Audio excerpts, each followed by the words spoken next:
This final lecture may be a very short one. It may not. I don't know. The listing is super science in the hands of ethical midgets.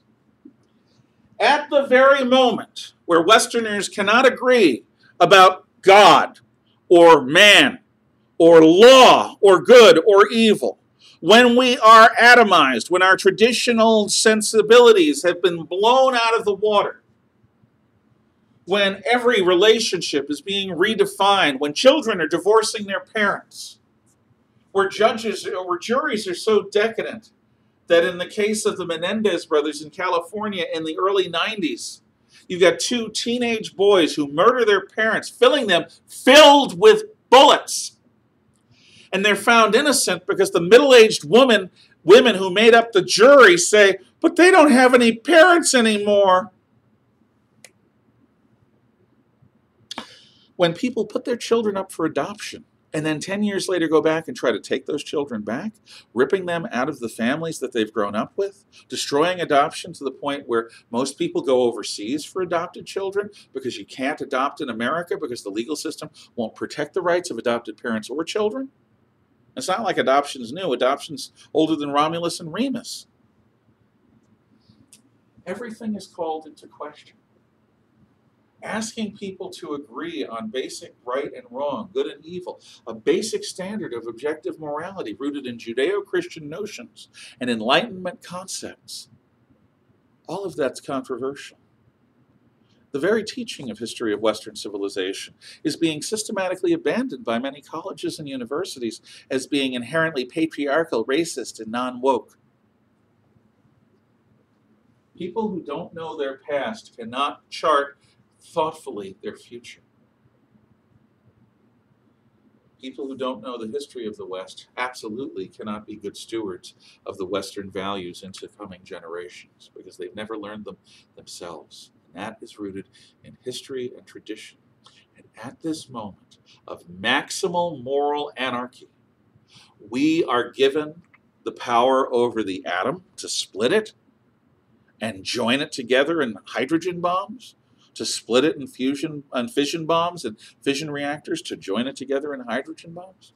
We are given the power to build missiles that can orbit the planet, hit targets anywhere on the planet, and go beyond the solar system. Land men on the moon and return them safely to the Earth. And those are just the early technologies. Television, radio. And then the post-1960s technologies. Networked computers, interactive, global positioning system, personal electronic devices with global positioning to track you and everything you do. Cures for disease. Prevention of disease through lifestyle choices.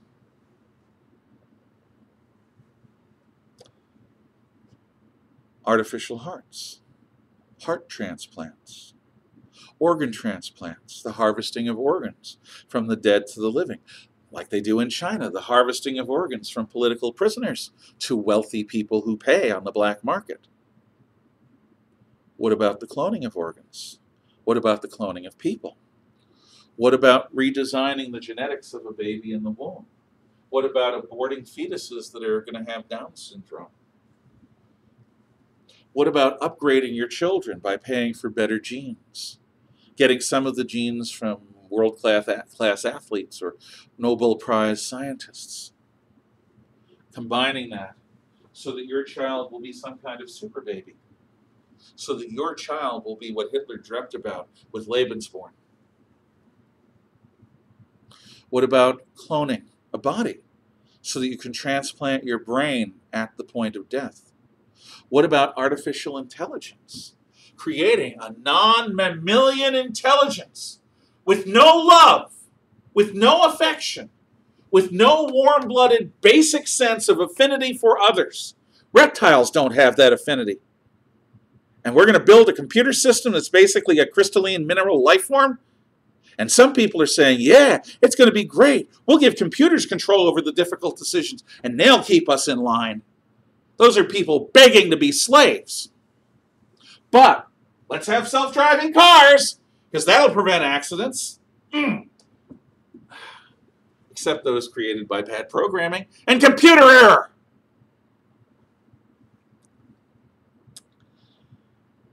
We, at some point, thanks to the Human Genome Project, are going to be able to redesign our own DNA.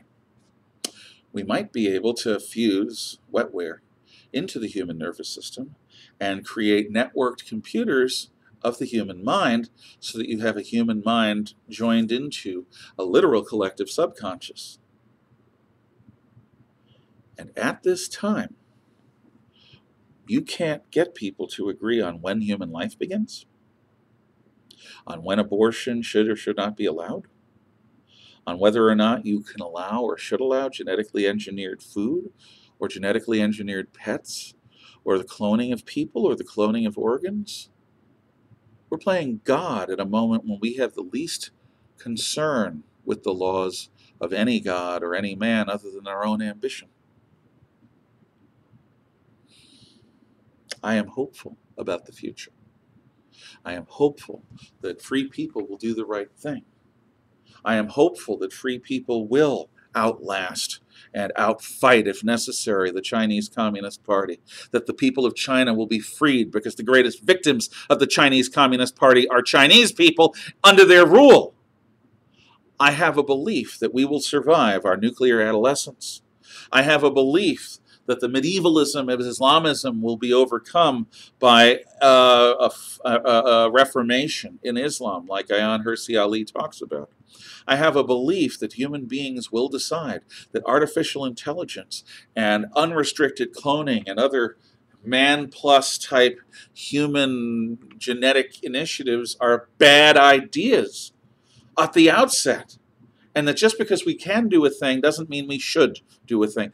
I have a belief that people will return to loving relationships within their friends and family. That people will stop allowing themselves to be divided by what they're born as. In the name of getting rid of prejudice, we've got to be more prejudiced than the Ku Klux Klan. No, I believe that that will pass. I am hopeful about the future.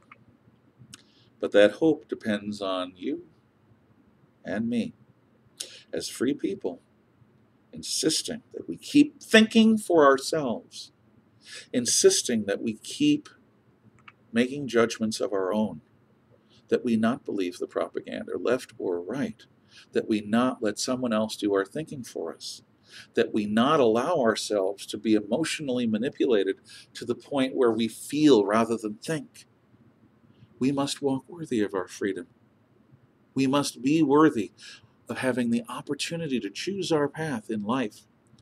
We must not always vote for the person who will give us the most stuff for free, but maybe for the person who's going to do the right thing, come what may. And we must think about what the right thing is. We don't have to agree, but if we are all thinking in good conscience about trying to be the best people we can be, trying to do the right thing, in the circumstances we're given, then we will be improving and worthy of our freedom, and we will weather these storms. But we have to earn it, and we have to hope for the mercy of whatever God we worship. But we can do it by God's grace, inshallah, if we insist on using our minds, ourselves, thinking our own thoughts, and settling for nothing less than the best in ourselves, in our politicians, and in our society. I'm so sorry we didn't get a chance to talk personally before the end of the year. But that's the course, and for those of you who've had 2 years with me, you've gotten the full story from the beginning of time to the present day. Sorry about the truncated nature of the last week or two, but it's what we have, and at least I got to finish the story in summary form. Good luck on your exam. I miss you, and I look forward to seeing you next year. Farewell.